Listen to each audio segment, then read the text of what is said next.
সাম্প্রতিক সময়ে আন্তর্জাতিক ও আঞ্চলিক নিরাপত্তা পরিস্থিতি বিবেচনায় সতর্কতামূলক ব্যবস্থা হিসেবে দেশের জ্বালানি নিরাপত্তা নিশ্চিত করা এবং জাতীয় অর্থনীতির গুরুত্বপূর্ণ এই খাতকে সুরক্ষিত রাখতে বাংলাদেশের জলসীমায় অবস্থানরত সকল ধরনের এলএনজি, এলপিজি এবং পরিবহন জ্বালানি বহনকারী সকল জাহাজসমূহের নিরাপত্তা জোরদার করেছে বাংলাদেশ নৌবাহিনী।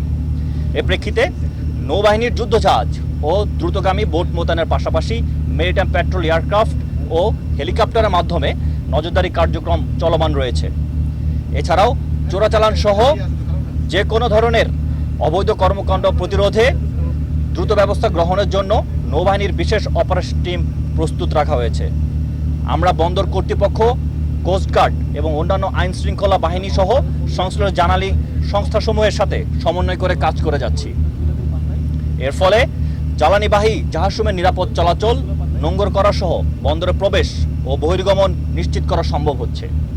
ভবিষ্যতেও বাংলাদেশ নৌবাহিনী দেশের সামুদ্রিক নিরাপত্তা ও অর্থনৈতিক স্বার্থ রক্ষার জন্য সর্বদা সতর্কতা এবং পেশাদারিত্বের সাথে দায়িত্ব পালন করবে।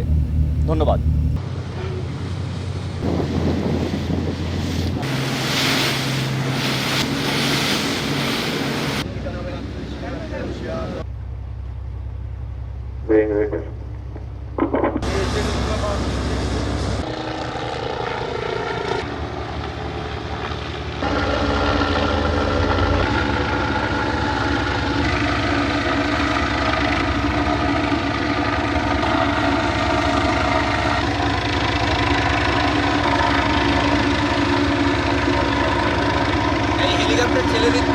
হেলিকপ্টার ছেড়ে